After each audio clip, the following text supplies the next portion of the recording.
Hello everyone, আরও একটি ভিডিওতে সবাইকে স্বাগত। আজকের ভিডিওর বিষয়বস্তু হলো রিসার্চ প্রপোজাল। কিভাবে আপনারা খুব সহজেই একটি সঠিক রিসার্চ প্রপোজাল লিখবেন, এই বিষয়টি নিয়ে আজকের ভিডিওতে আলোচনা করব। পিএইচডিতে অ্যাডমিশন নিতে গেলে আপনাকে কিন্তু অবশ্যই একটি রিসার্চ প্রপোজাল তৈরি করতে হবে। আপনি যখন পিএইচডি ইন্টারভিউতে যাবেন তখন আপনার কাছে যেন একটি রিসার্চ প্রপোজাল অবশ্যই থাকে, এবং পিএইচডি ভাইভাতে কিন্তু মূলত রিসার্চ প্রপোজাল থেকেই কোশ্চেনগুলি করা হয়। অর্থাৎ আপনি যে বিষয়ে গবেষণা করতে চান সেই রিলেটেড কোশ্চেনই আপনাকে করা হবে। তাই রিসার্চ প্রপোজাল যদি আপনার কাছে তৈরি থাকে তাহলে আপনি যে বিষয়ে গবেষণা করতে চান সেই রিলেটেড ধারণাও আপনার কাছে অনেক স্বচ্ছ থাকবে, ফলে ভাইভাতে আপনার পারফরমেন্সও অনেক ভালো হবে। সুতরাং আপনারা বুঝতেই পারছেন যে পিএইচডির ভাইভাতে রিসার্চ প্রপোজাল কিন্তু খুবই গুরুত্বপূর্ণ একটা বিষয়।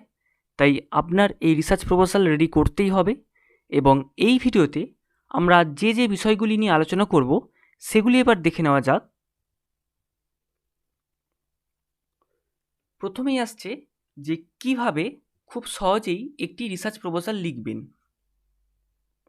তারপর কিভাবে সুন্দর একটি টাইটেল পেজ বানাবেন, তারপর টাইটেল থেকে শুরু করে রেফারেন্স পর্যন্ত কোন কোন point step by step research প্রপোজালে ইনক্লুড করতে হবে সেই বিষয়টা নিয়েও আলোচনা করব।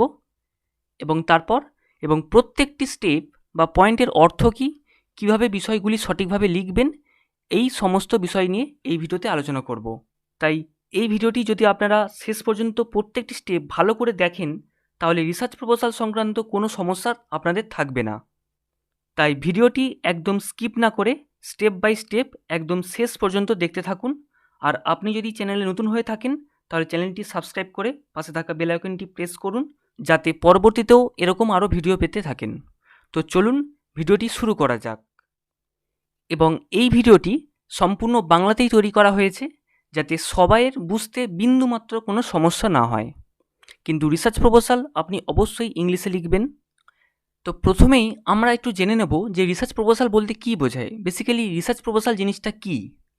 তো একজন গবেষক তিনি কী বিষয়ে গবেষণা করবেন, কোন কোন উদ্দেশ্য নিয়ে রিসার্চ করবেন, কিভাবে গবেষণা করবেন, এই গবেষণা সম্পর্কে কোনো গবেষক গবেষণা করার পূর্বেই তার একটি পরিকল্পনা করেন বা প্ল্যানিং করেন, একটি ডিজাইন তৈরি করেন, এবং এই রিসার্চ ডিজাইনের ফর্মাল লিখিত রূপই হলো রিসার্চ প্রপোজাল।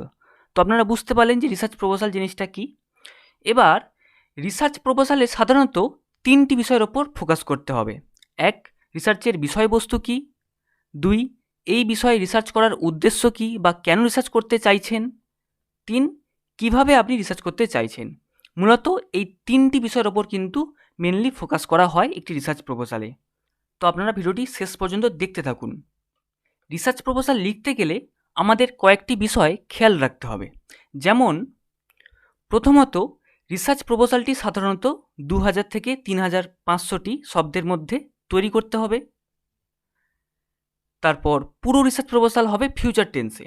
আপনারা কখনোই কিন্তু এটা পাস্ট টেন্স বা প্রেজেন্ট টেন্সে একদমই লিখবেন না, কারণ এটা কিন্তু আপনি একটা পরিকল্পনা করছেন যে আপনি কীভাবে কাজ করবেন। তো এটা সবসময় কিন্তু লিখবেন ফিউচার টেন্স। এবং আপনি এইভাবেও লিখতে পারেন যে দ্য রিসার্চার উইল ইউজ বা researcher will collect, researcher will, আপনি রিসার্চার টার্মটা ইউজ করবেন। তারপরে বলা হচ্ছে রিসার্চ প্রপোজালের ফন্ট হবে টাইমস নিউ রোমান। তারপর বলা হচ্ছে ফন্ট সাইজ হবে 12, এবং তারপর এখানে বলা হচ্ছে প্যারাগ্রাফ লাইন স্পেস হবে 1.5, এবং অন্যের লেখা কিন্তু কপি করা যাবে না। রিসার্চ প্রপোজাল নিজের ভাষায় লিখতে হবে, অর্থাৎ রিসার্চ প্রপোজাল কিন্তু কোনো রকম প্ল্যাগরিজমের আন্ডারে যেন না আসে। এখানে কিন্তু অবশ্যই ইউনিক হবে, আপনি কিন্তু অন্যের লেখা কপি করতে পারবেন না। এরপর আমরা প্রত্যেকটি স্টেপগুলি দেখে নেব যে রিসার্চ প্রপোজাল লিখতে গেলে কোন কোন পয়েন্টগুলি বা স্টেপগুলি ইনক্লুড করতে হবে এবং সেই পয়েন্টে কোন কোন বিষয়গুলি লিখতে হবে। তো প্রথমেই আসছে টাইটেল। আপনার প্রপোজালের টাইটেল হবে খুবই মিনিংফুল এবং সুন্দর। রিসার্চ প্রপোজালকে সুন্দর করার জন্য টাইটেলকেও খুব সুন্দরভাবে বানাতে হবে। টাইটেল তৈরি করার সময় যে বিষয়গুলি আপনি খেয়াল রাখবেন সেগুলি হলো, টাইটেল অবশ্যই রিসার্চের টপিক এবং অবজেক্টিভসের সাথে সম্পর্কযুক্ত হতে হবে। আপনার গবেষণার উদ্দেশ্য সমূহের স্পষ্ট প্রতিফলন হবে টাইটেলে, এই বিষয়টি কিন্তু খেয়াল রাখবেন। তারপরে বলা হচ্ছে টাইটেল হবে মূলত আপনার গবেষণার যে কিওয়ার্ড রয়েছে সেই কিওয়ার্ডের সংমিশ্রণ, মানে টাইটেল যদি আপনি দেখেন যে টাইটেলের মধ্যে 12 থেকে 15টি ওয়ার্ড রয়েছে, তো সেই ওয়ার্ডগুলো দেখে যেন বোঝা যায় যে এটা বেসিক্যালি কোন বিষয়ের ওপর কাজটা করা হচ্ছে। তো টাইটেলগুলি হবে আপনার গবেষণার যে মূল যে কিওয়ার্ডগুলি রয়েছে সেই কিওয়ার্ডের সংমিশ্রণ। তারপর বলা হচ্ছে টাইটেলটি সংক্ষিপ্ত এবং অর্থপূর্ণ হবে, টাইটেলের মধ্যে যেন কোনো জটিলতা না থাকে। মূলত টাইটেল দ্বারা আপনার কাজ কোন বিষয়ে এবং আপনি আপনার কাজে কি কি বিষয় তুলে ধরতে চান তার যেন একটা সামগ্রিক ধারণা পাওয়া যায়। তাই টাইটেলটাকে কিন্তু জটিল করবেন না, টাইটেল যেন খুব সরল হয় এবং সংক্ষিপ্ত এবং অর্থপূর্ণ যেন হয়। তারপরে বলছে টাইটেল অবশ্যই ইউনিক বা আনকমন হতে হবে, অন্যের গবেষণার টাইটেলের সাথে যেন কোনো মিল না থাকে। অবশ্যই টাইটেলটা ইউনিক হতে হবে, কারণ টাইটেল দেখে যদি মনে হয় যে এরকম টাইটেল যদি অন্য কোনো কাজ অলরেডি হয়ে গেছে, তাহলে কিন্তু পিএইচডির ভাইভাতে আপনার ইমপ্রেশন অনেকটা খারাপ হবে। কারণ টাইটেল যদি আপনি কপি করেন তো শুনেই বোঝা যাবে যে এরকম কাজ অলরেডি হয়ে গেছে। তো টাইটেল আপনার টপিক সেম হতেই পারে, বাট টাইটেলটাকে খুবই ইউনিক বানাতে হবে, আনকমন বানাতে হবে, এটা খেয়াল রাখবেন। তারপরে বলছে টাইটেল মূলত 15টি শব্দের মধ্যে হতে হয়। তো আপনি চেষ্টা করবেন টাইটেলই যেন 15টি শব্দের মধ্যে হয়ে যায়, এবং বেশি হলে খুব ক্ষতির কোনো বিষয় নয়, কিন্তু আপনি চেষ্টা করবেন যেন 15টি শব্দের বাইরে না বেরোয়। তারপরে বলছে যদিও টাইটেল রিসার্চ প্রপোজাল একদম শুরুতেই থাকে, কিন্তু টাইটেল নির্ধারিত করা উচিত একদম শেষে। তো আপনি টাইটেলটাকে একদম শেষেই নির্ধারিত করবেন, কারণ আপনি কী নিয়ে কাজ করছেন বা আপনার কাজের উদ্দেশ্য কী বা আপনার কাজের যে পপুলেশন বা এরিয়া অফ স্টাডিটা কী থাকছে তার ভিত্তিতে কিন্তু আপনার টাইটেলও সেই জায়গা হতে পারে। যেমন আপনি যদি পশ্চিমবঙ্গে নিয়ে কোনো কাজ করেন, তো আপনার টাইটেলও ওয়েস্ট বেঙ্গল থাকতে পারে। সেক্ষেত্রে টাইটেল কিন্তু সমস্ত কাজ হয়ে যাওয়ার পরে, রিসার্চ প্রপোজাল তৈরি হয়ে যাওয়ার পরে দেন টাইটেলটা কিন্তু ঠিক হবে বেসিক্যালি। তো টাইটেল সবার প্রথমে থাকলেও টাইটেল নির্ধারিত করবেন আপনি একদম সবার শেষে গিয়ে। এরপর আমি একটা প্যাটার্ন আপনাদের দেখাচ্ছি যে আপনারা টাইটেল পেজটা কীভাবে বানাবেন। যেমন দেখুন, এখানে প্রথমেই রিসার্চ প্রপোজাল বলে আপনি লিখবেন, তারপরে একটি ব্রিফ অ্যান্ড মিনিংফুল টাইটেল আপনি বানাবেন যেটা 15টি শব্দের মধ্যে থাকবে। তো আপনি রিসার্চ প্রপোজাল লিখলেন, তারপর এখানে টাইটেলটা মূলত লিখবেন, তারপরে সাবমিটেড বাই দিয়ে আপনার এখানে নাম লিখবেন। আপনার নাম লেখার পরে এই সেন্টেন্সটি এখানে লিখবেন যে research proposal to be submitted to the university of Calcutta. তো এখানে একটি ইউনিভার্সিটির নাম দেওয়া রয়েছে, তো আমি একটা পপুলার ইউনিভার্সিটির এখানে উদাহরণস্বরূপ নিয়েছি।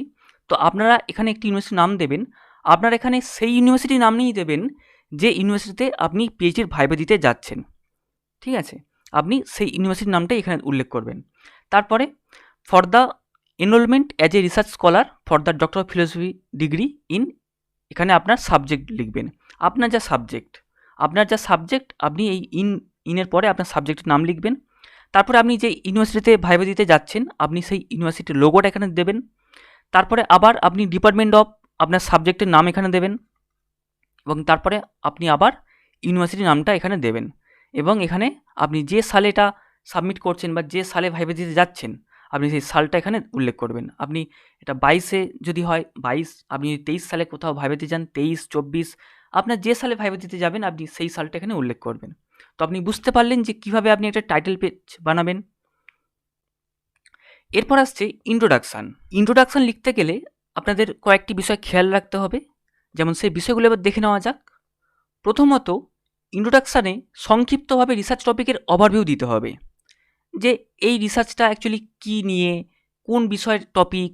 তো আপনার যে রিসার্চ যে টপিকটা, আপনার যে রিসার্চ বেসিক্যালি প্রবলেম বা আপনার যে বিষয় টপিক, সেই টপিকের একটা ওভারভিউ দিতে হবে, সেটা ইন্ট্রোডাকশানে দেবেন।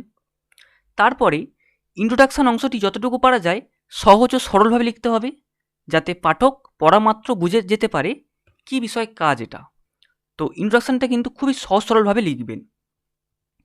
তারপরে বলছে গবেষণায় নির্বাচিত টপিকের ব্যাকগ্রাউন্ড লিখতে হবে, তার সাথে সাথে ইহার বর্তমান অবস্থাও তুলে ধরতে হবে। যেমন দেখবেন যে অনেক সময় ইন্ট্রোডাকশানের বদলে কিন্তু লেখা থাকে যে ব্যাকগ্রাউন্ড অফ দ্য স্টাডি, এটাও হেডিং হিসাবে লেখা যায় ইন্ট্রোডাকশানের বদলে। তো বেসিক্যালি ইন্ট্রোডাকশানে আপনি যে টপিকটা নিয়ে কাজ করতে চাইছেন, আপনার যে রিসার্চ টপিক রয়েছে তার কি ব্যাকগ্রাউন্ড, এই যে রিসার্চ প্রবলেম যে সমস্যাটা সেটা কিভাবে উদ্ভব হলো, কোথা থেকে উদ্ভব হলো, কবে এই সমস্যাটা উদ্ভব হলো, এবং বর্তমান সময়ে এই রিসার্চ প্রবলেমের কী রিলেভেন্ট রয়েছে, তার বর্তমান অবস্থাটা কী। তো এই ব্যাকগ্রাউন্ডটা কিন্তু উল্লেখ করতে হবে ইন্ট্রোডাকশানে। তারপরে বলছে আপনার গবেষণার জন্য যে উদ্দেশ্য নির্ধারণ করেছেন তার সাথে বর্তমান অবস্থার কী ধরনের সামঞ্জস্যতা এবং পার্থক্য রয়েছে তা দেখাবেন, এবং একই সাথে আপনি ঠিক কোন বিষয়ে কাজ করতে চাইছেন তা উল্লেখ করতে হবে। তারপরে বলছে এই রিসার্চের কি নিড রয়েছে সেই বিষয়ে উল্লেখ করতে পারেন, অর্থাৎ আপনার রিসার্চের নিডগুলোও কিন্তু আপনি চাইলে ইন্ট্রোডাকশানে উল্লেখ করতে পারেন। তারপরে বলছে ইন্ট্রোডাকশান সম্পূর্ণ নিজের ভাষায় লিখবেন, কোনো রকম কপি পেস্ট যেন না হয়। অবশ্যই এটা খেয়াল রাখবেন, আপনি বিভিন্ন রিসার্চ পেপার যখন পড়বেন তো সেখান থেকে পড়ে আপনি আইডিয়া নেবেন, কিন্তু ইন্ট্রোডাকশানটা অবশ্যই আপনার টোটাল যে প্রপোজাল হবে সেই প্রপোজালের ভিত্তিতেই আপনি ভূমিকাটা বানাবেন, এবং এটা সম্পূর্ণ নিজের ভাষায় লিখবেন, এখানে যেন কোনো রকম কপি পেস্ট না হয়। বা আপনি যদি কোনো কোটেশান বা কোনো সেন্টেন্স যদি আপনি অন্য পেপার থেকে নিয়েও থাকেন তাহলে কিন্তু আপনাকে অবশ্যই সাইটেশন করতে হবে, এবং সেটা আপনি ইনটেক্সট সাইটেশন করবেন। এবং এখানে বলা হচ্ছে যে এই ভূমিকা অংশটি অত্যন্ত যত্নের সাথে লেখা উচিত এবং সবার শেষে লেখা উচিত, কারণ আপনার টোটাল যে রিসার্চ প্রপোজাল হবে তার একটা ভূমিকা আপনি লিখছেন ইন্ট্রোডাকশান, তো সমস্ত কাজের ওপর ভিত্তি করেই আপনি ইন্ট্রোডাকশানটা হবে, তো ইন্ট্রোডাকশান পার্টটাও কিন্তু আপনি সবার শেষে লিখবেন। এবার আসছে স্টেটমেন্ট অফ দ্য প্রবলেম। প্রথমত আপনি যে সমস্যাটা নিয়ে কাজ করতে চাইছেন বা আপনার যে রিসার্চ প্রবলেমটি রয়েছে সেটিকে সুন্দরভাবে এই সেকশানে উপস্থাপন করতে হবে, অর্থাৎ আপনার যা রিসার্চ প্রবলেম সেটাকে বেসিক্যালি স্টেটমেন্ট আকারে লেখা যে আপনি কোন রিসার্চ প্রবলেম নিয়ে কাজ করতে চাইছেন। এবং তারপরে বলছে যে এই সেকশানে মূলত রিসার্চ গ্যাপ নিয়ে আলোচনা করা হয়।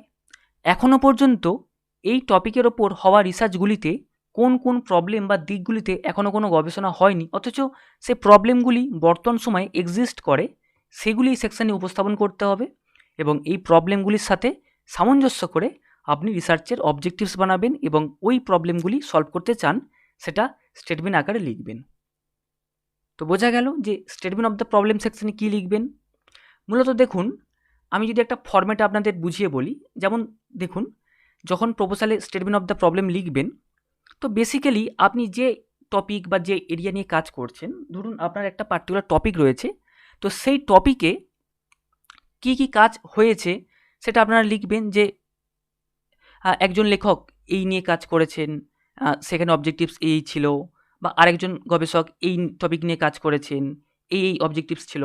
তো মূলত এই টপিকে কি কি কাজ অলরেডি হয়ে গেছে, কোন কোন গবেষক কি কি টপিকে কাজ করেছেন এবং তার উদ্দেশ্য বেসিক্যালি কী ছিল সেগুলো আপনি এখানে উল্লেখ করতে পারেন, সেগুলো আপনি এখানে উল্লেখ করবেন।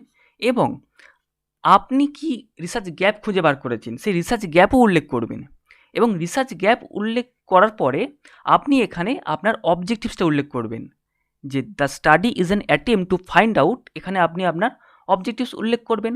আপনার কাজের যে মেন কিছু মেজর অবজেক্টিভস রয়েছে সেই মেন কয়েকটি অবজেক্টিভস আপনি উল্লেখ করবেন, ধরুন 3-4টে অবজেক্টিভস আপনি উল্লেখ করলেন, এবং উল্লেখ করার পরে আপনি লিখবেন যে Das the problem selected is stated as follows, দিয়ে আপনার টাইটেলটা লিখবেন। আপনি এই উদ্দেশ্য ঠিক করেছেন, এবং এই উদ্দেশ্য ঠিক করার পরে সুতরাং এই প্রবলেমটাই আমি চুজ করেছি, তো করে আপনাকে এই টাইটেলটা লিখতে হবে। এবং আপনি যদি এই জিনিসটা আরও সহজ করে লিখতে চান তাহলে আপনি রিসার্চ গ্যাপ বা অন্যান্য গবেষক কি কি কাজ করেছেন বা কি উদ্দেশ্য নিয়ে কাজ করেছেন সেই পোর্শনটা আপনি স্কিপও করতে পারেন, আপনি খুবই সহজ। আপনি রিসার্চ প্রপোজালের ক্ষেত্রে ভাইবা দিতে যাচ্ছেন খুবই ইনিশিয়াল স্টেজে, আপনি চাইলে এই পোর্শনটা আপনি স্কিপও করতে পারেন। আপনি যা উদ্দেশ্য ভেবেছেন সেই উদ্দেশ্যগুলো জাস্ট লিখবেন, এবং উদ্দেশ্য লেখার পরে আপনি জাস্ট এইভাবে লিখে দেবেন Das the problem selected is stated as follows, দিয়ে আপনার টাইটেলটা এখানে লিখে দেবেন। আপনি এইভাবেও চাইলে স্টেটমেন্ট অফ দ্য প্রবলেম তৈরি করতে পারেন। এরপর আসছে অবজেক্টিভস অফ দ্য স্টাডি। দেখুন, অবজেক্টিভস হলো রিসার্চ প্রপোজালের সবচেয়ে গুরুত্বপূর্ণ বিষয়। একটা রিসার্চ প্রপোজালের অবজেক্টিভস যত সুন্দর হবে, যত ইউনিক হবে, যত ব্রিলিয়েন্ট হবে, সেই প্রপোজাল ততই ব্রিলিয়ান্ট, ততই সুন্দর। তো অবজেক্টিভস কিন্তু খুব সুন্দর করে বানাতে হবে, এবং অবজেক্টিভস হচ্ছে একটা রিসার্চ প্রপোজালের সবচেয়ে ভাইটাল পার্ট। এবং এই অবজেক্টিভস বানাতে যে বিষয়গুলি আপনি খেয়াল রাখবেন, যেমন প্রথমেই বলা হচ্ছে যে আপনার কাজের যা আলটিমেট গোল রয়েছে সেটি এই সেকশানে ডেসক্রাইব করতে হবে, অর্থাৎ আপনি কাজটা কেন করতে চাইছেন, আপনার কাজের কি গোল রয়েছে, আপনি কাজের মধ্যে কোন গোল অ্যাচিভ করতে চাইছেন, কোন কোন বিষয় নিয়ে আপনি কাজ করতে চাইছেন, সেই আলটিমেট গোলটা তা এই সেকশানে ডেসক্রাইব করতে হবে। তারপর বলা হচ্ছে আপনি কাজের মধ্যে দিয়ে কোন কোন দিক তুলে ধরতে চান, কোন কোন প্রবলেম সলভ করতে চান, সেটি এখানে উপস্থাপন করবেন। আপনি কোন কোন এই দিকগুলো নিয়ে কাজ করবেন বা কোন প্রবলেম সলভ করবেন, আপনি সেটা এখানে উপস্থাপন করবেন। তারপরে বলছে যে অবজেক্টিভগুলিকে খুবই স্পষ্ট, সংক্ষিপ্ত, সুন্দরভাবে লিখবেন এবং অবজেক্টিভ কিন্তু কোনো রকমভাবে যেন জটিল না হয়, যেন অবজেক্টিভ পড়ে বোঝা যায় যে এটা অ্যাকচুয়ালি কী নিয়ে কাজটা হতে চলেছে। তাই অবজেক্টিভ কিন্তু খুবই স্পষ্ট হবে, খুব স্পষ্ট হবে এবং সংক্ষিপ্ত হবে। এমন নয় যে একটা অবজেক্টিভ 3-4 লাইন, তা কিন্তু নয়, খুবই সংক্ষিপ্ত লিখতে হবে। ওই এমন আপনার সেরকম যেন ক্যাপাবিলিটি থাকে যে আপনি একটা দুটো সেন্টেন্সে বুঝিয়ে দেবেন যেটা অ্যাকচুয়ালি কী নিয়ে কাজটা হতে চলেছে। তো অবশ্যই স্পষ্ট তো থাকবেই এবং তার সঙ্গে সঙ্গে সংক্ষিপ্তভাবে বানাতে হবে, সংক্ষিপ্ত সুন্দরভাবে বানাতে হবে। এরপরে বলছে যে গবেষণার উদ্দেশ্য নির্বাচনের ক্ষেত্রে আপনি দুটি দিক অবলম্বন করতে পারেন। ফার্স্ট, আপনি যে বিষয় নির্বাচন করলেন সে বিষয়ের ক্ষেত্রে আপনি কি কি বিষয় দেখতে চান তা উদ্দেশ্য হিসাবে গ্রহণ করা, এবং দ্বিতীয়ত আপনি লিটারেচার রিভিউ করে যে সব রিসার্চ গ্যাপ পেয়েছেন তা আপনি গবেষণার উদ্দেশ্য হিসাবে নির্ধারণ করতে পারেন। অর্থাৎ আপনি ধরুন একটা বিষয় নির্বাচন করেছেন যে আমি এই টপিক নিয়ে কাজ করব, তো সেই টপিক নিয়ে আপনার মাথায় আগে থেকেই বা নিজে থেকে কি কি উদ্দেশ্য তৈরি হচ্ছে যে আমি এই টপিকটা যদি নিই, এই টপিকের এই উদ্দেশ্য হতে পারে বা এই দিকগুলো সলভ করা যেতে পারে বা এই দিক নিয়ে কাজ করা যেতে পারে। তো আপনার মাথায় যে প্রবলেমগুলো আসছে বা যে বিষয়গুলো আসছে বা যে বিষয় আপনি দেখাতে চান সেইগুলো আপনি কিন্তু উদ্দেশ্য হিসাবে লিখতে পারেন। এবং তারপরে লিটারেচার রিভিউ যখন আপনি করলেন, তারপরে যে আপনি যে রিসার্চ গ্যাপ পেয়েছেন যে এই টপিকে এরকম বেশ কিছু কাজ হয়েছে, এই উদ্দেশ্য নিয়ে কাজ হয়েছে এবং এই উদ্দেশ্য নিয়ে কাজ হয়নি, এই দিকগুলো নিয়ে কিন্তু কাজ হয়নি। তো আপনি সেই যে রিসার্চ গ্যাপটা পেয়েছেন, আপনি সেই রিসার্চ গ্যাপ থেকে কিন্তু আপনার অবজেক্টিভস বানাতে পারেন। তো এই দুটো বিষয় খেয়াল রাখবেন যখন আপনি অবজেক্টিভস তৈরি করবেন। তারপরে বলছে যে অবজেক্টিভসগুলিকে খুবই ইউনিক বানাতে হবে যাতে আপনার উদ্দেশ্যের দ্বারা গবেষণায় নির্ধারিত বিষয়ে নতুন নতুন দিক উঠে আসে। তো এটা অবশ্যই খুবই দরকারি বিষয় যে আপনার অবজেক্টিভসগুলো যেন খুবই ইউনিক হয়। কোনো রকমভাবে কিন্তু এমন যেন মনে না হয়, অবজেক্টিভসগুলো যদি শুনে এমন মনে না হয় যে এই অবজেক্টিভস নিয়ে কিন্তু অলরেডি কাজ হয়ে গেছে অনেক, সেরকম যেন না মনে হয়। যেন এমন অবজেক্টিভস বানাবেন যেন সেটা খুব ইউনিক হয় এবং নতুন নতুন সেই টপিক একই থাকতে পারে, সেই রিসার্চ এরিয়া টপিক একই থাকতে পারে, কিন্তু অবজেক্টিভস কিন্তু যেন খুবই ইউনিক হয়, যেন মনে হতে পারে যে এই টপিকের ওপর কি নতুন নতুন দিকগুলো উঠে আসবে। তো এই বিষয়গুলো কিন্তু খেয়াল রাখবেন এবং এই বিষয়গুলো অবশ্যই ভালো করে দেখে নেবেন। অবজেক্টিভস কিন্তু খুবই ভাইটাল পার্ট একটা রিসার্চ প্রপোজালে। এরপর আসছে রিভিউ অফ রিলেটেড লিটারেচার। তো আপনারা সবাই জানেন যে রিসার্চ প্রপোজাল শুরু করতে গেলে আগে কিন্তু আপনি যে টপিক একটা চুজ করলেন যে আমি এই টপিকে কাজ করব বা এই ধরনের বা এই এরিয়াতে আমি কাজ করব, তো আপনাকে কিন্তু সবার প্রথমে লিটারেচার রিভিউ করতে হবে যে কোন কোন কাজ হয়ে গেছে সেটা আপনাকে ভালো করে জানতে হবে বা কীভাবে করা হয়েছে, তারা অ্যাকচুয়ালি কোন প্রসেস ফলো করেছে, এই কাজের জন্য কোন মেথড অ্যাপ্রোপ্রিয়েট। তো এই বিষয়গুলো কিন্তু আপনাকে একটু আইডিয়া নিতে হবে, জানতে হবে। তো লিটারেচার রিভিউ খুব গুরুত্বপূর্ণ বিষয় অবশ্যই। তো লিটারেচার রিভিউ করার ক্ষেত্রেও কয়েকটা বিষয় আপনাকে কিন্তু খুব খেয়াল রাখতে হবে। যেমন প্রথমে বলছে যে লিটারেচার রিভিউ কিন্তু সবার প্রথমেই করতে হয়, অবশ্যই তাই, সবার প্রথমেই করতে হবে। কারণ আগে আপনাকে দেখতে হবে যে কোন বিষয়ে কাজ অলরেডি হয়ে গেছে বা কোন বিষয়ে কাজ হয়নি, সেই ধারণা পাওয়ার জন্য কিন্তু আপনাকে লিটারেচার রিভিউ সবার প্রথমেই করতে হবে। তারপরে বলছে যে লিটারেচার রিভিউ লেখার সময় যে বিষয়গুলি আপনি উল্লেখ করবেন, লিটারেচার রিভিউ তো আপনি করবেন, তো একটা রিসার্চ পেপার বা থেসিস মানে একটা গবেষণার কাজে আপনি কোন কোন বিষয়গুলো দেখবেন ভালো করে, বা আপনার প্রপোজালে যখন লিটারেচার রিভিউ পয়েন্টটি করবেন তো সেখানে কোন কোন বিষয় উল্লেখ করবেন, তো সেখানে এগুলি লিখতে হবে। যেমন দেখুন এখানে বলা রয়েছে যে রিসার্চ অবজেক্টিভস, রিসার্চ ডিজাইন, কী কী টুলস টেকনিক্স ইউজ করা হয়েছে, রিসার্চে রেজাল্ট অ্যান্ড ফাইন্ডিংস কী হয়েছে, কোনো রিসার্চ গ্যাপ আছে কি না ইত্যাদি। এই বিষয়গুলিকে আপনার গবেষণার অবজেক্টিভসের সাথে সম্পর্কিত করে সুন্দর করে রিপ্রেজেন্ট করবেন। তাহলে বুঝতে পারলেন যে research objectives, design, tool technique, result findings, research gap, এই বিষয়গুলোকে কিন্তু উল্লেখ করতে হবে। তারপরে বলা হচ্ছে যে লিটারেচার রিভিউ অবশ্যই প্যারাফ্রেজিং করে লিখবেন। এটা কিন্তু খেয়াল রাখবেন, আপনাকে কিন্তু লিটারেচার রিভিউ প্যারাফ্রেজিং করেই লিখতে হবে। তো প্যারাফ্রেজিং বিষয়টা কি আমি বলে রাখি, আপনারা হয়তো অলরেডি জানেন যে প্যারাফ্রেজিং বিষয়টা কি, তবুও আমি বলে রাখি যে প্যারাফ্রেজিং বিষয়টা হলো আপনি যখন অন্যান্য গবেষকের কাজগুলি থেকে কোনো অংশ নিজের কাজে ব্যবহার করছেন বা কোনো স্টেটমেন্ট বা কোনো সেন্টেন্সকে উল্লেখ করছেন, সেই সেন্টেন্সগুলোকে আপনি কিন্তু হুবহু কপি করতে পারবেন না, সেক্ষেত্রে কিন্তু প্লেগরিজম দেখা দেবে। তাই আপনাকে কি করতে হবে, আপনি সেই কাজের যে অংশটি উল্লেখ করতে চাইছেন সেটি একটু অন্যভাবে লিখতে হবে, অর্থাৎ মিনিং সেম থাকবে কিন্তু সেন্টেন্সের স্ট্রাকচার বা ওয়ার্ডগুলো একটু বদলে দিতে হবে, যেন লাইন বাই লাইন কপি না হয়ে যায়। এইভাবে মিনিং সেম রেখে ওয়ার্ড বা সেন্টেন্সকে ভিন্নভাবে লেখাই হলো প্যারাফ্রেজিং।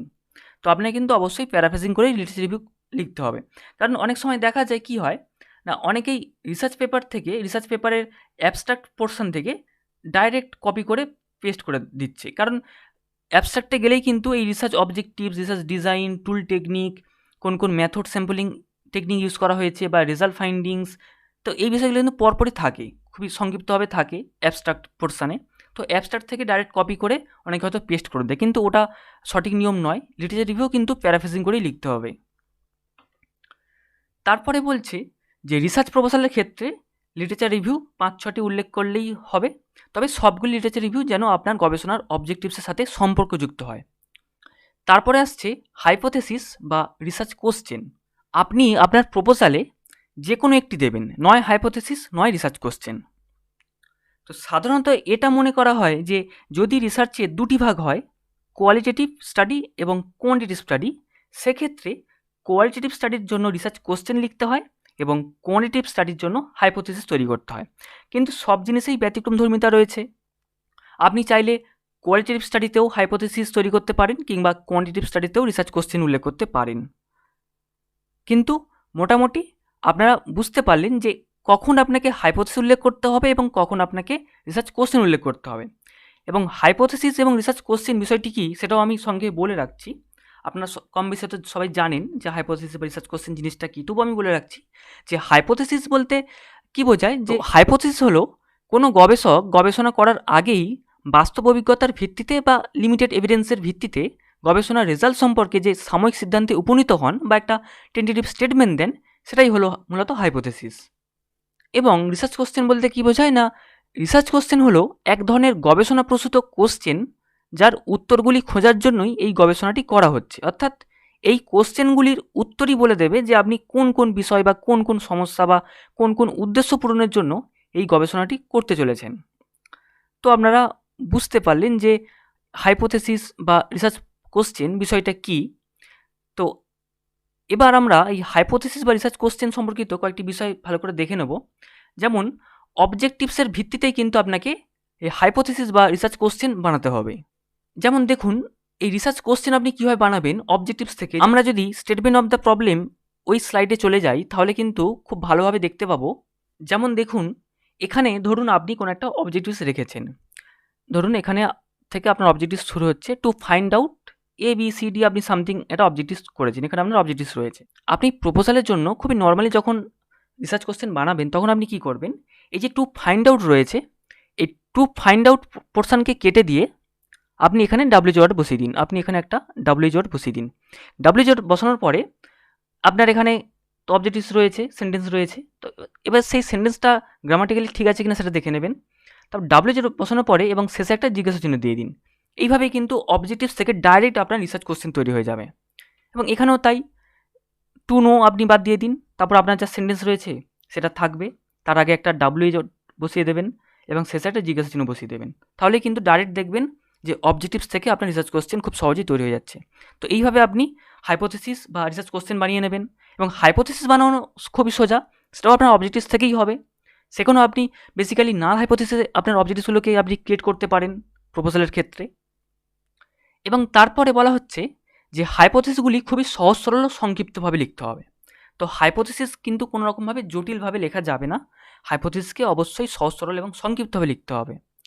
তারপরে বলা হচ্ছে যে মিক্সড মেথড রিসার্চের ক্ষেত্রে আপনি চাইলে হাইপোথেসিস এবং রিসার্চ কোশ্চেন দুটোই লিখতে পারেন, তবে যে অবজেক্টিভসে রিসার্চ কোশ্চেন লাগবে সেখানে রিসার্চ কোশ্চেন লিখতে হবে, আর না হলে আপনি বাকি অবজেক্টিভসের ক্ষেত্রে হাইপোথেসিস লিখবেন। তারপরে আসছে রিসার্চ ম্যাথোডোলজি। তো রিসার্চ ম্যাথোডোলজিটা কিন্তু খুবই গুরুত্বপূর্ণ একটা বিষয়। তো চলুন রিসার্চ ম্যাথোডোলজি পোর্শনটাও দেখে নিই যে কোন কোন বিষয়গুলি এখানে উল্লেখ করবেন এবং কিভাবে আপনি রিসার্চ ম্যাথোডোলজিটা লিখবেন। যেমন প্রথমেই বলা হচ্ছে যে এখানে সাধারণত গবেষণার সমগ্র কার্যপ্রণালীটি উল্লেখ করা হয়। আপনি কোন রিসার্চ ডিজাইন ইউজ করছেন, আপনার গবেষণার পপুলেশন কোনটি, স্যাম্পেল সাইজ কত, স্যাম্পলিং টেকনিক কোনটি ব্যবহার করবেন, ডাটা কালেক্ট কীভাবে করবেন, ডাটা অ্যানালাইসিস কোন কোন মেথডস অ্যাপ্লাই করবেন ইত্যাদি বিষয়গুলি উল্লেখ করতে হয়। তো আপনি বুঝতে পারছেন যে আপনার গবেষণার যে কার্যপ্রণালী, টোটাল যে কার্যপ্রণালী মানে আপনি কিভাবে ডাটা কালেক্ট করবেন, আপনার স্যাম্পেল সাইজ কত, আপনার পপুলেশন কোনটি, স্যাম্পল টেকনিক কী হবে এবং ডাটা অ্যানালাইসিস করার সময় আপনার স্ট্যাটিস্টিক্যাল মেথড কী হবে, এই সমস্ত বিষয়গুলো কার্যপ্রণালীটি হচ্ছে রিসার্চ মেথডের মধ্যেই থাকে।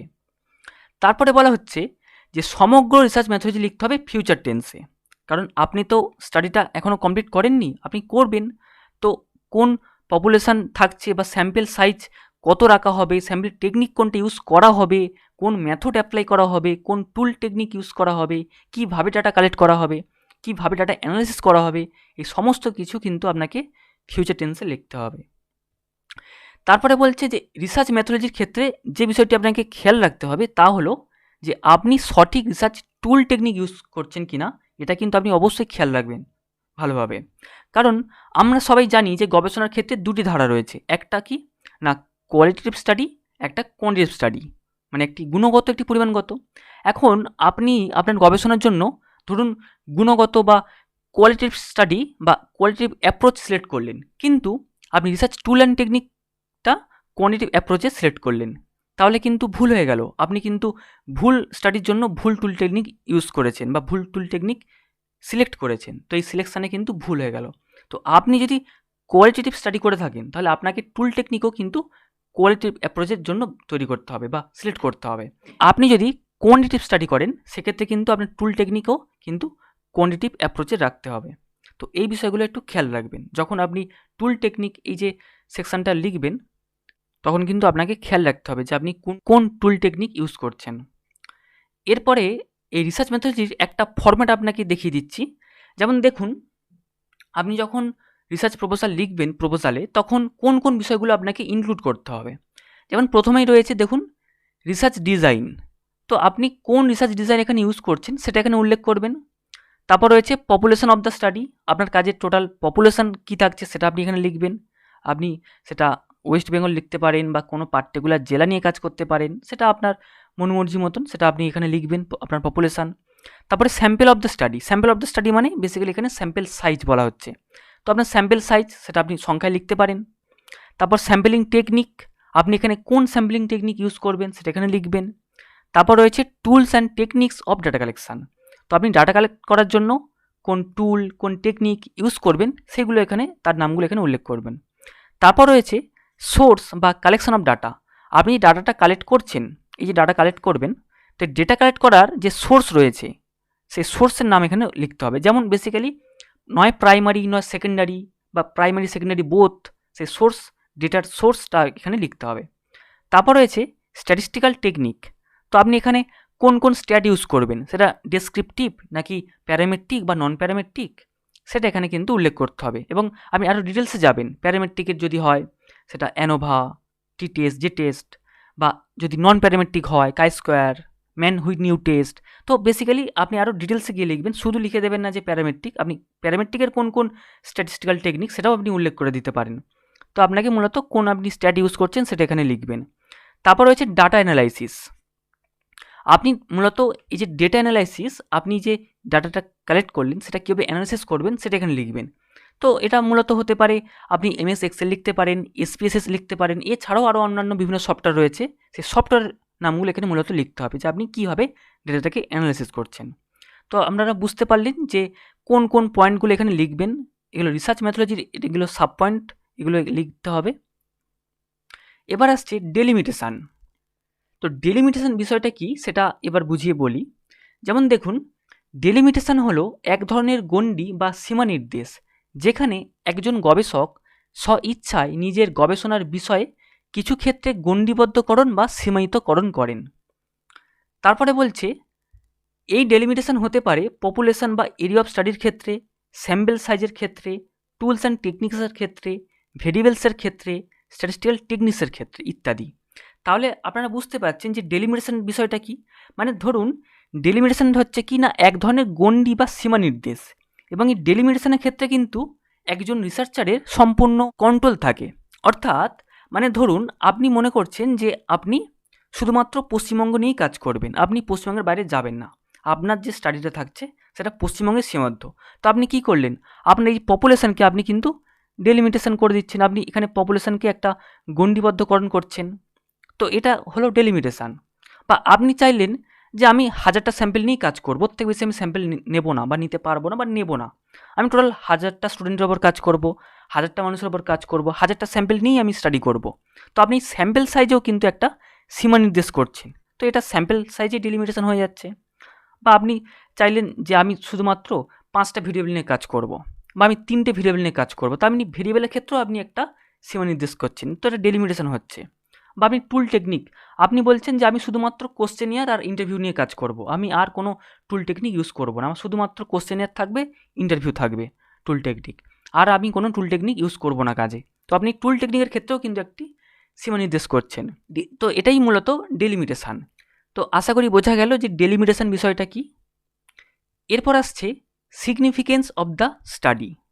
সিগনিফিকেন্স অফ দ্য স্টাডি মানে তো আপনারা সবাই জানেন যে আপনার কাজের কি সিগনিফিকেন্স রয়েছে, তাৎপর্য রয়েছে, সেটা উল্লেখ করতে হবে। যেমন প্রথমে বলা হচ্ছে যে এখানে সাধারণত আপনাকে লিখতে হবে আপনার এই রিসার্চটি কতটা গুরুত্বপূর্ণ, বা আপনি ব্যাখ্যা করুন যে কেন এই টপিকটি বিবেচনার যোগ্য, মানে এই টপিকটি নিয়ে রিসার্চ করা কেন দরকার বা কেন এই রিসার্চের কি গুরুত্ব রয়েছে, সেটা আপনাকে কিন্তু ভালো করে উল্লেখ করতে হবে। তারপর রয়েছে যে আপনার রিসার্চের প্রত্যেকটি অবজেক্টিভসের কি গুরুত্ব রয়েছে সেটা উল্লেখ করুন, এবং আপনার শুধু টপিক নয়, আপনার প্রত্যেকটা পার্টিকুলার অবজেক্টিভসেরও কী গুরুত্ব রয়েছে, সেই অবজেক্টিভসটা আপনি কেন নিলেন, সেই অবজেক্টিভসের গুরুত্বও আপনি উল্লেখ করুন সিগনিফিকেন্সে। এবং এই রিসার্চের মধ্যে দিয়ে যে সমস্ত বিষয় বা সমস্যাগুলি তুলে ধরতে চাইছেন বা যে প্রবলেমগুলি আপনি সলভ করতে চান, বর্তমান সময় তার কি সুবিধা কিংবা তাৎপর্য রয়েছে তা আপনি উল্লেখ করুন।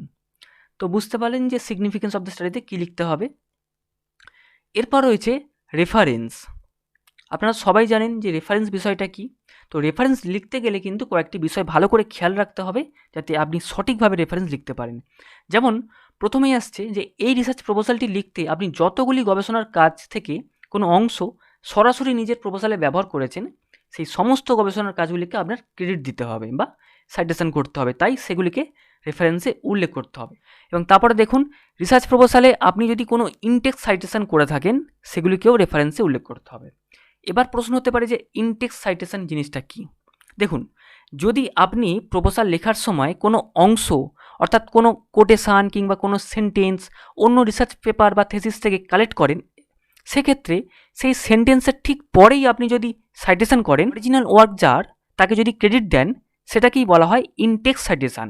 এবং এই সাইটেশন টেক্সটের মাঝেই করা হয়, তাই একে বলা হয় ইনটেক্সট সাইটেশন। একটা উদাহরণ দিয়ে যদি বলা যায়, ধরুন আপনি ইন্ট্রোডাকশান লেখার সময় কোনো রিসার্চ পেপার থেকে একটা ভালো কোটেশান ইউজ করেছেন, আপনি সেই কোটেশানটা ডাইরেক্ট কপি করে আপনার প্রপোজালে পেস্ট করেছেন আপনার ইন্ট্রোডাকশানে, এবং সেই কোটেশান লেখার পরেই ঠিক সেই কোটেশান সেন্টেন্সের পরেই আপনি যে রিসার্চ পেপার থেকে কোটেশানটা নিয়েছেন তার সাইটেশন করলেন। তো এটাই হয়ে গেল কিন্তু ইনটেক্সট সাইটেশন, কারণ এখানে কিন্তু আপনি সাইটেশন রেফারেন্সেসে করছেন না, আপনি ঠিক সেই টেক্সটটার পরেই করে দিচ্ছেন, আপনি একদম ইন্ট্রোডাকশানেই সাইটেশন করছেন। আপনি যে পেপার থেকে নিয়েছেন সেই লেখকের নাম, কোন সালে সেই পেপার, আপনি সেইভাবে কিন্তু সাইটেশন করে দিচ্ছেন। তো টেক্সটের মাঝেই করা হচ্ছে, তাই এটা ইনটেক্সট সাইটেশন। এরপর বলা হচ্ছে এছাড়া আপনি লিটারেচার রিভিউতে যে সমস্ত গবেষণার কাজগুলিকে উল্লেখ করেছেন সেটিও রেফারেন্স উল্লেখ করতে হবে। অর্থাৎ আপনি লিটারেচার রিভিউতেও যে কাজগুলি আপনি ইউজ করেছেন বা লিটারেচার রিভিউতে আপনি যে কাজগুলো দেখিয়েছেন যে আমি এই স্টাডিগুলি রিভিউ করেছি, তো আপনাকে কিন্তু সেই সমস্ত কাজের বিবরণও কিন্তু রেফারেন্সে দিতে হবে, আপনাকে সেই সমস্ত কাজগুলিকেও সাইটেশন করতে হবে। এবং তারপরে বলছে যে রেফারেন্স লেখার জন্য অনেকগুলি ফরম্যাট রয়েছে, যেমন এপিএ, এমএলএ, হার্ভার্ড, শিকাগো। তো এই মূলত অনেকগুলি ফরম্যাট রয়েছে, কিন্তু আমি সাজেস্ট করব আপনারা অবশ্যই এপিএ ফরম্যাটে রেফারেন্স লিখবেন, এবং অবশ্যই 7th এডিশান লিখবেন, কারণ 7th এডিশান আরও শর্ট হয়ে গেছে, আরও অনেক কম কম বিষয় লিখতে হয়। তো এপিএ লিখবেন, এপিএ ফরম্যাট ইউজ করবেন এবং 7th এডিশান লিখবেন, যাতে আরও কম কম বিষয় লিখলেই আপনার কিন্তু রেফারেন্স লেখা হয়ে যাবে। তো এই ছিল মূলত রিসার্চ প্রপোজালের প্রত্যেকটি পয়েন্ট বলতে পারেন বা স্টেপ বলতে পারেন। তো এখানে কিন্তু 10টা টোটাল বিষয় রয়েছে। যেমন প্রথমেই রয়েছে টাইটেল, তারপর রয়েছে ইন্ট্রোডাকশান, তারপর রয়েছে স্টেটমেন্ট অফ দ্য প্রবলেম, তারপর রয়েছে অবজেক্টিভস অফ দ্য স্টাডি, তারপর রয়েছে রিভিউ অফ রিলেটেড লিটারেচার, তারপর রয়েছে হাইপোথেসিস অর রিসার্চ কোশ্চেন, তারপর রয়েছে রিসার্চ মেথোডোলজি, তারপর রয়েছে ডেলিমিটেশন, তারপর রয়েছে সিগনিফিকেন্স অফ দ্য স্টাডি, তারপর রয়েছে রেফারেন্স। এই টোটাল 10টা স্টেপ রয়েছে বা 10টা পয়েন্ট রয়েছে। এই 10টা পয়েন্টকে খুব ভালোভাবে ইনক্লুড করবেন এবং আশা করি এই ভিডিওটি থেকে বুঝতে পারলেন যে প্রত্যেকটি পয়েন্টে কোন কোন বিষয়গুলি ইনক্লুড করতে হবে এবং কিভাবে ইনক্লুড করতে হবে এবং কোন কোন বিষয়গুলি খেয়াল রাখতে হবে যাতে কোনো রকমভাবে ভুল না হয় লেখার সময়, যাতে সঠিক রিসার্চ প্রপোজাল আপনারা লিখতে পারেন। তো আশা করি এই ভিডিওটি দেখে আপনারা খুব ভালোভাবে বুঝতে পারলেন যে রিসার্চ প্রপোজাল কীভাবে লিখতে হবে, খুবই সহজে সঠিক রিসার্চ প্রপোজাল কীভাবে লিখতে হবে। এছাড়াও যদি আপনাদের রিসার্চ প্রপোজাল সংক্রান্ত কোনো রকম সমস্যা হয় আপনারা অবশ্যই কমেন্ট সেকশানে কমেন্ট করে জানাবেন এবং এই ভিডিওটি যদি আপনাদের ভালো লেগে থাকে তাহলে ভিডিওটি অবশ্যই লাইক করবেন এবং বন্ধুদের সঙ্গে বেশি বেশি করে শেয়ার করবেন এবং আপনি যদি চ্যানেল নতুন হয়ে থাকেন চ্যানেলটি অবশ্যই সাবস্ক্রাইব করবেন। আবার দেখা হবে পরবর্তী ভিডিওতে।